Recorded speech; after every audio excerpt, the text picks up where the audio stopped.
జీవాధిపతి అయిన యేసు నామమునకు మహిమ కలుగునుగాక. మన ప్రభువును మన రక్షకుడగు యేసుక్రీస్తు నామంలో అందరికీ శుభాభివందనాలు. హెవెన్లీ లైట్ మినిస్ట్రీస్ తరఫున తెలియజేస్తున్నామండి. ఉదయకాలము పాట పాడుకుంటూ దేవుని కీర్తిద్దాం. హల్లెలూయా. నజరేయుడా నా యేసయ్యా, ఎన్ని యుగాలకైనా ఆరాధ్య దైవము నీవేనని గళమెత్తి నీ కీర్తినే చాటెదా. నజరేయుడా నా యేసయ్యా, సియోను శిఖరాగ్రము నీ సింహాసనమాయెనా. సియోను శిఖరాగ్రము నీ సింహాసనమాయెనా. సియోనులో నిన్ను చూడాలని, సియోనులో నిన్ను చూడాలని ఆశతో ఉన్నాను నా యేసయ్యా, ఆశతో ఉన్నాను నా యేసయ్యా. నీకే వందనం, నీకే వందనం, నీకే వందనం, నీకే వందనం. నజరేయుడా నా యేసయ్యా, ఎన్ని యుగాలకైనా ఆరాధ్య దైవము నీవేనని గళమెత్తి నీ కీర్తినే చాటెదా. నజరేయుడా నా యేసయ్యా. హల్లెలూయా. వాక్యము విషయంలో మనం మన హృదయాలను సిద్ధపరచుకుందామండి.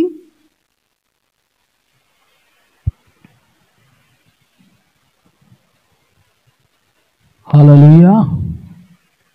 దేవుని నామము మహిమపరచబడును గాక. ఆమేన్. ఈ దినము మరి దేవుడు మనకు అనుగ్రహించిన వాక్యమును ధ్యానించే ముందు పాస్టర్ సాల్మన్ రాజ్ యూట్యూబ్ ఛానల్ని ప్రతి ఒక్కరూ సబ్స్క్రైబ్ చేసుకోండి. చాలామంది యూట్యూబ్ ఛానల్ చూస్తున్నారు, లైక్ చేయట్లేదు, కామెంట్ చేయట్లేదు. ప్లీజ్ ఎంకరేజర్స్. నేను మీకోసము దేవుని సన్నిధిలో కనిపెట్టి మేము అనేక దినాలు ప్రార్థన చేస్తూ మీ కొరకు కూడా విజ్ఞాపన చేస్తూ ఉన్నాం. మీకు ఏదైనా అవసరం ఉంటే కింద కామెంట్లో ప్రేయర్ రిక్వెస్ట్ పెట్టండి, తప్పకుండా మేము ప్రార్థన చేస్తాం. హల్లెలూయా. మొదటి దినవృత్తాంత గ్రంథం 19వ అధ్యాయము మనము 12వ వచనము చదువుకొని ధ్యానించుకుందాం. సిరినీల బలమునకు నేను నిలవపోయినెడల నీవు నాకు సహాయము చేయవలెను, అమ్మోనీయుల బలమునకు నీవు నిలవలేకపోయినెడల నేను నీకు సహాయము చేయుదును. ఆమేన్. హల్లెలూయా. ఇది ఎవరితో మాట్లాడుతున్నారు, ఎవరి గురించి సంభాషణ, ఇది ఎవరి గురించి రాయబడింది, ఏ సమయంలో రాయబడిందని ముందు తెలుసుకుందాం ఒక 2 నిమిషాలు. ఇది మనం గమనించామనుకోండి, యావాబును అలానే అభిషై ఇద్దరు సహోదరులు మాట్లాడుకుంటున్న విషయాలు. చెప్పండి. యావాబు అంటున్నాడు తన సహోదరుని అభిషేయతో, సిరినియలు అమోనీయులు చుట్టుముట్టారు ఇజ్రాయేలు ప్రజలను, దావీదు సైన్యమును, దావీదు ప్రజలను చుట్టుముట్టారు. ఆ సమయంలో జరుగుతున్న సంభాషణ. ఓకే, ఇప్పుడు మీకు అర్థమైంటది చరిత్ర ఏంటో అనేది. ఇప్పుడు యావాబు తన సహోదరుడితో మాట్లాడుతున్న మాటను మనం గమనిద్దాం. ఏమని అంటున్నాడు? సిరినీల బలము, మొదటి బలం ఎవరు చెప్పండి? సిరినీయుల బలము, సిరియా బలం అనుకుందాం. రెండోది అమోనీయుల బలము. చెప్పండి ఎవరు బలం? అమోనీయుల బలం. ఇప్పుడు ఇద్దరు శత్రు దేశాలు ఇజ్రాయెల్ దేశాన్ని చుట్టుముట్టింది. ఒక పక్కన అమోనీయులు ఉన్నారు, ఒక పక్కన సిరినీయులు ఉన్నారు. వారి మధ్యలో ఎవరున్నారు? ఇజ్రాయెల్ సైన్యం ఉన్నది. అందులో యావాబు ఒక ఏమంటారు సైన్యాధ్యక్షుడుగా, అభిషేక్ ఒక సైన్యాధ్యక్షుడుగా ఉన్నట్టు మనం గమనిస్తూ ఉన్నాం. ఇక్కడ జరుగుతున్న ఈ సంభాషణలో వారు ఒక మంచి మాట అంటున్నారండి. ఏంటంటే సిరియనులను నేను జయించలేకపోతే, చూడండి ఏమన్నాడు 12వ వచనంలో, నేను నిలవలేకపోయిన ఎడల, ఎవరు ఎదుట? సిరియనులు ఎదుట, సిరియా ఎదుట నేను నిలవలేకపోయిన ఎడల ఏంది, నీవు నాకు వచ్చి సహాయం చేయి. చెప్పండి, ఎవరు వచ్చి సహాయం చేయాలన్నాడు? అభిషేక్ వచ్చి సహాయం చేయాలంట. సపోజ్ నీవు అమ్మోను ఎదుట నీవు నిలవలేకపోతే నేను వచ్చి నీకు సహాయం చేస్తాను. వాట్ ఏమంటారు, యూనిటీ! ఎంత మంచి వాళ్ళ మధ్యలో ఐక్యత ఉందో మీరు గమనించండి. ఇప్పుడు 2 దేశాలు, శత్రు దేశాలు చుట్టుముట్టాయి. 2 దేశాలను ఎదుర్కోవాలి, 2 దేశాలతో యుద్ధం చేయాలి, 2 దేశాలతో పోరాడాలి, 2 దేశాలతో వారు ఎదుట నిలబడగలగాలి అంటే ఐక్యత కావాలి. ఏం కావాలి? ఐక్యత కావాలి. వారికి ఆ ఐక్యత లేకపోతే ఆ 2 దేశాల ద్వారా ఈ ఇజ్రాయెల్ దేశము ఏమైపోతుంది? నాశనం అయిపోతుంది. కానీ ఇక్కడ యావాబు ఏం చేస్తున్నాడు? తన సహోదరుడైన అభిషేక్ని ధైర్యపరుస్తున్నాడు. 13వ వచనం చూద్దాం. ధైర్యం కలిగి ఉండుము, మనము మన జనుల నిమిత్తము, మన దేవుని పట్టణముల నిమిత్తము ధీరత్వము చూపుదము. ఆమేన్, హల్లెలూయా! ఎంత గొప్ప మాట చూడండి. మన జనుల నిమిత్తము, మన పట్టణ ఏమంటారు నిమిత్తము ధీరత్వము చూపుదాము. ఏమైనా ధైర్యం కలిగి ఉందాము, పోరాడుదాము, ఏం భయపడేది లేదు. అంటే ఒక సైన్య అధ్యక్షుడికి ఉండాల్సిన లక్షణము, తన కిందున్న వారికి, తన తోటి వారికి ఏ విధంగా అయితే మోటివేట్ చేయాలో, ఏ విధంగా అయితే ఇన్స్పైర్ చేయాలో ఆ విధంగా ఇన్స్పైర్ చేస్తున్నాడు. మన కుటుంబానికి మనం అధ్యక్షులుగా ఉంటాం, మన కుటుంబానికి మనం యజమానులుగా ఉంటాం. మన కుటుంబంలో ఏదైనా సమస్య వచ్చింది, ఒక దిక్కు నుంచి వస్తాయి అనుకుంటే కొన్నిసార్లు అనేక దిక్కుల నుంచి, 4 దిక్కుల నుంచి మనకు శ్రమలు వస్తాయి, 4 దిక్కుల నుంచి మనకు కష్టాలు వస్తాయి, 4 దిక్కుల నుంచి మనకు ఇబ్బందులు వస్తాయి. ఆ పరిస్థితుల్లో మనం వాటిని ఎలాగ ఎదుర్కోవాలి అంటే ఒక సైన్యాధ్యక్షుడు వలె ఎదుర్కోవాలి. ధైర్యము పంచాలి, బలాన్ని పంచాలి. మనం ఏక మనసుతో, ఏక హృదయంతో వాటన్నిటిని మనం ఎదుర్కొని నిలబడాలని వారిని బలపరచాలి, మోటివేట్ చేయగలగాలి.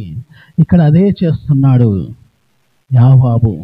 తన సహోదరుడితో అంటున్నాడు, నేను దాని ఎదుట నిలవలేకపోతే, సిరియనుల బలమును ఎదుట నేను నిలవకపోతే నువ్వు నాకు వచ్చి సహాయం చేయి.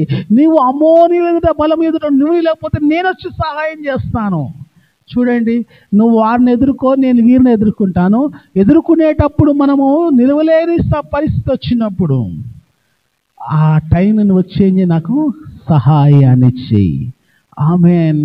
నిజంగా అండి, కుటుంబము నిలబడాలి అంటే, కుటుంబము దీవించబడి, హెచ్చించబడి, వర్ధిల్లింప చేయబడాలి, క్షేమముతో ఉండాలి అంటే సమస్యలో మనం ఒకరితో ఒకరు సహాయం చేసేవారిగా ఉండాలి. భర్త పోరాడుతుంటే భార్య సహాయం చేయాలి, భార్య పోరాడుతుంటే భర్త సహాయం చేయాలి, తల్లిదండ్రులు పోరాడుతుంటే కుమారులు కుమార్తెలు సహాయం చేయాలి, బంధుమిత్రులు సహాయం చేయాలి. అప్పుడే కుటుంబము ఒక ఐక్యతతో ఆశీర్వదించబడుతూ ఉంది.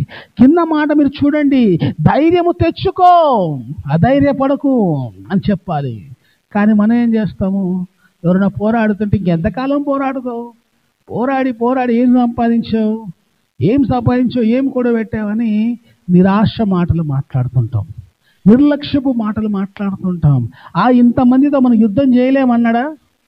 ఇంతమంది వచ్చేసారు, ఒకటేసారి 2 దేశాలు వచ్చేసినాయి, మనం పోరాడలేము, మన వల్ల కాదన్నాడా యావాబు? అనలేదు. పోరాడదాం. యోవాబు ఏమన్నాడు? పోరాడదాం అన్నాడు. నువ్వు వాళ్ళతో పోరాడు, నేను వీళ్ళతో పోరాడుతాను. అప్పుడు ఏమైంది? మనము సైనికుల్ని పంచుకుందాం. కొంతమంది సైనికులను తీసుకో, కొంతమంది సైనికులు నేను తీసుకుంటాను. నేను వీరితో పోరాడుతాను, నువ్వు వారితో పోరాడు. నేను నీకు సహాయం చేస్తాను, నాకు సహాయం చేయి. మన ప్రజల నిమిత్తం పోరాడదాము, మన పట్టణాల నిమిత్తం మనం పోరాడదాము, మన కొరకు కాదు. చూడండి ఎంత గొప్ప మాట ఇది. మన కోసం మనం పోరాడుతున్నాం. కానీ ఆ కాలంలో అయితే ప్రజల కోసం పోరాడేవారు. మన దేశ సైనికులు ఉన్నారు, ఏం చేస్తుంటారు? వాళ్ళు దేశ ప్రజల కోసం వారు పోరాటం చేస్తుంటారు. మనం బార్డర్స్కి వెళ్ళామనుకోండి, భారతదేశ బార్డర్స్కి వెళ్ళామనుకోండి, వారు ఏం చేస్తుంటారు అక్కడ? మన కోరుకు మన శత్రువుతో పోరాడుతుంటారు, శత్రువు నుంచి వచ్చే అపాయాల నుంచి కాపాడుతుంటారు.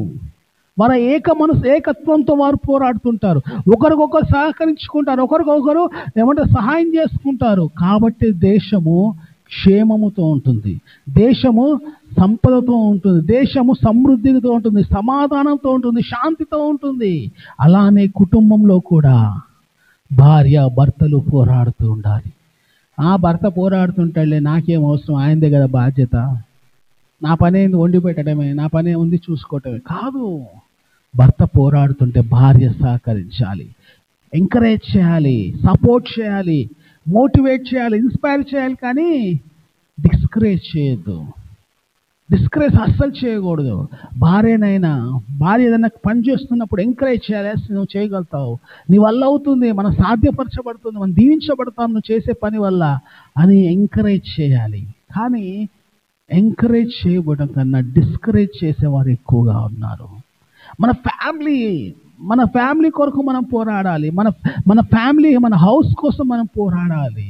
ఇక అదే అంటున్నాడు, మన ప్రజల నిమిత్తము, అలానే ఏమన్నాడు, మన పట్టణం నిమిత్తము మనము ధీరత్వముతో పోరాడదాము. అంటే ఈ మరణం వచ్చినా మనము వెనుకడుగు వేయకూడదు. చివరిలో ఒక మంచి మాట అన్నాడండి, 13వ వచనం, చివరి వచనం మీరు చదువుతాను వినండి. ఇక్కడ యెహోవా తన దృష్టికి ఏది మంచిదో దానిని చెయ్యునుగాక. ఆమేన్. యెహోవా తన దృష్టికి ఏది మంచిదో అది చేయునుగాక. ఇప్పుడు మీరు చెప్పండి, దేవుడు మంచి చేస్తాడా కీడు చేస్తాడా? మీరు ఆలోచించండి, ఒకసారి ఆలోచిద్దాం. మనం ఒక వ్యక్తి దేశం కోసం పోరాడుతున్నాడు, ఆ దేశం కోసం నిలబడుతున్నాడు, ఆ దేశం కోసము తన ప్రాణం కూడా లెక్క చేయకుండా నిలబడ్డాడు. అప్పుడు దేవుడు మంచి చేస్తాడా ఆ వ్యక్తి పట్ల, చెడు చేస్తాడా? ఖచ్చితంగా మంచి చేస్తాడు. ఆ వ్యక్తి ఆశ ఏంటి తెలుసా? నేనేదో బాగుపడాలని, నేనేదో గొప్పవాడైపోవాలని కోరుకోవట్లేదు. తన ప్రజల క్షేమము, తన పట్టణాల క్షేమము కోసం పోరాడుతున్నాడు. అప్పుడు అంటున్నాడు, దేవుడు తన దృష్టికి ఏది మంచిది అది చేయునుగాక. ఆమేన్. ఎస్, దేవుడు తన దృష్టికి మంచిదే చేస్తాడు. తన ప్రజల పట్ల, తన యందు విశ్వాసం ఉంచిన వాళ్ళ పట్ల, తన యందు నమ్మకం ఉంచిన వాళ్ళ పట్ల, తన యందు నిరీక్షణ ఉంచిన వాళ్ళ పట్ల దేవుడు ఖచ్చితంగా మంచి చేస్తాడు. చెడు చేసే దేవుడు కాదు, కీడు చేసే దేవుడు కాదు. నువ్వు నమ్మకంతో ఆయన దగ్గరకు వస్తే ఆయన నీ పట్ల మంచి చేస్తాడు. నువ్వేమి చేసేటప్పుడు దేవుని మీద ఆధారపడుతూ, దేవుని మీద నమ్మకంతో, దేవుని పైన ఆనుకుంటూ నువ్వు చేస్తే దేవుడు ఖచ్చితంగా దాన్ని ఆశీర్వదిస్తాడు. నీ సొంత జ్ఞానం ఉపయోగించకుండా, సొంత బలం ఉపయోగించకుండా, నీ సొంత ఆలోచన ఉపయోగించకుండా దేవుని బలము మీద, దేవుని జ్ఞానం మీద, దేవుని మీద ఆధారపడుతూ నువ్వు చేసావనుకో దేవుడు ఖచ్చితంగా దాన్ని నెరవేరుస్తాడు. కానీ మనం ఏం చేస్తాము? మన సొంత జ్ఞానం పెడతాం. నా శక్తి ఉంది, నా శక్తితో చేస్తాను, నా జ్ఞానంతో చేస్తాను. కానీ ఇక్కడున్న యోవాబు అలా చేయలేను. దేవుని మీద ఆధారపడ్డాడు, దేవుని మీద ఆధారపడి పోరాడుతున్నాడు. తర్వాత వచనం చూద్దాం. ఆ ప్రకారము యోవాబు అతనితో కూడా జనము సిరునతో యుద్ధము కలుపుటకై చెరిపోగా వారు నిలవలేక అతని ఎదుట నుండి తిరిగి పారిపోయిరి. హల్లెలూయా. సిరునీయులంట పారిపోయారంట అతని ఎదుట నిలబడకుండా. హల్లెలూయా. చూడండి ఎంత గొప్ప వాక్యాన్ని మనం చదువుతున్నాము. తర్వాత వచనంలో సిరునీయులు తిరిగి పారిపోవటం అమ్మోనులు చూచినప్పుడు వారును అతని సహోదరుని అభిషేకముందున నిలవలేక తిరిగి పట్టణంలోకి చొచ్చిరి. హల్లెలూయా. అటు వీరు పారిపోయారు, అటు వారు పారిపోయారు. చూడండి, దేవుని కార్యాలు అలా ఉంటాయి. నువ్వు దేవుని నామంలో నిలబడు, దేవుని నామంలో నువ్వు పోరాడు, దేవుని నామంలో నువ్వు యుద్ధం చేయి. అంతిమ విజయము మనదే. ఆమేన్. అంతిమ విజయం క్రైస్తవునిదే, అంతిమ విజయము విశ్వాసిదే, అంతిమ విజయము దేవుని కుమార్తెలదే. క్రీస్తు ద్వారా మనకు అనుగ్రహించబడిన విజయము అది ఎవరునూ మన దగ్గర నుంచి తీసుకోలేరు. ఆమేన్. కాబట్టి నీవు నేను ఒక యావాబుగా, అభిషేగా, అన్నదమ్ములుగా, సహోదరులుగా ఐక్యమత్యముతో పోరాడితే, ఏక మనసుతో పోరాడినప్పుడు ఎటువంటి కార్యాలైనా మనము చూడగలుగుతాం, ఎటువంటి అద్భుతాలైనా మనము పొందుకోగలుగుతాం. మీ కుటుంబంలో కూడా కుటుంబం అంతా ఐకమత్యంగా ఉండాలని, కుటుంబం అంతా ఏకధాటిగా ఉండాలని కోరుకుంటూ ఈ మాటలు నేను ముగిస్తూ దీవిస్తూ ఉన్నాను. ఆమేన్. ప్రార్థన చేసుకుందాం. పరిశుద్ధుడా, మా ప్రియ పరలోకపు తండ్రి, ఈ ఉదయకాలము నువ్వు మాట్లాడిన వాక్యమును బట్టి, సత్యమును బట్టి, జీవమును బట్టి నీకు వందనాలు. అవును ప్రభా, నువ్వు మాట్లాడుతున్న ప్రతి మాట మా జీవితాల్లో ఒక గొప్ప మార్పును తీసుకొస్తుంది. యోవాబు అంటున్నాడు, ప్రభా తండ్రి నీకు వందన, తన సహోదరుని అభిషేక్తో స్థిరమైన బలం ఎదుట నేను నిలవలేకపోతే నాకు సహాయం చేయి, అమోనుల బలం ఎదుట నువ్వు నిలవకపోతే నేను నీకు సహాయం చేస్తాను అని అంటున్నాడు. ప్రభా ధైర్యంగా ఉండుము, ధైర్యంగా ఉండు అని చెప్తున్నాడు. ప్రభా మన ప్రజల నిమిత్తం పోరాడదాం, మన పట్టణం నిమిత్తం మనం ధైర్యముతో ధీరత్వంతో పోరాడదామని ఎంతగానో ప్రభా తండ్రి ప్రోత్సహిస్తున్నాడు, బలపరుస్తున్నాడు, ధైర్యపరుస్తున్నాడు. ప్రభా అవును తండ్రి, ఈ కుటుంబాల్లో మేము కూడా తండ్రి యజమానులుగా, కుటుంబానికి అధ్యక్షులముగా, కుటుంబాన్ని నడిపించేవారిగా, మా కుటుంబంలో అనేక సమస్యలు వచ్చినప్పుడు వాటన్నిటిని మేము ప్రభా ఎదుర్కోవటానికి, వాటన్నిటి కొరకు ప్రభా మేము నిలబడటానికి కావాల్సిన ఆ గొప్ప ధైర్యము మాకు దయచేయండి. మేము ఒకరినొకరు ధైర్యపరచుకుంటూ, ఒకరినొకరు సహకరించుకుంటూ, ఒకరొకరు ప్రభా చేయి పట్టుకొని ముందుకు వెళ్ళడానికి సహాయం చేయండి. మీరు మహిమ పొందండి. కుటుంబంలో ప్రభా అనేక దిక్కుల నుంచి శ్రమలు వస్తుంటాయి. అన్ని దిక్కుల్లో శ్రమలు ప్రభా మేము నిలబడాలి. ప్రభా ఆ నిలబడంటాను మాకు ఏక మనస్సు ఉండాలి, ఏకత్వం ఉండాలి. ప్రభా ఆ ఏకత్వం మాకు దయచేయండి. ఎన్ని సమస్యలు వచ్చినా ప్రభా కుటుంబం ఏకత్వంతో ఉంటే తండ్రి ఆ కుటుంబాన్ని ఎవరినూ వేరు చేయలేరు, ఆ కుటుంబాన్ని ఎవరినూ ప్రభా పడగొట్టలేరు. ప్రభా అలాగా మేమందరము తండ్రి ఏక మనసుతో జీవించడానికి సహాయం చేయండి. ప్రభా నీ దృష్టికి ఏది మంచిదో అది మా జీవితాలను నెరవేర్చే దేవుడవు తండ్రి. నీ దృష్టికి మంచిది మేము పొందుకొందుము గాక, మా జీవితాలను అనుభవించుదుము గాక అని ప్రార్థన చేస్తూ యేసు నామమున అడుగుచున్నాను తండ్రి. ఆమేన్. హల్లెలూయా. దేవుడు మీకు ఉదయకాలం ఈ వాక్యం నచ్చితే ప్రతి ఒక్కరికి షేర్ చేయాల్సిందిగా నేను కోరుతూ నా మాటను ముగిస్తున్నాను. ఆమేన్.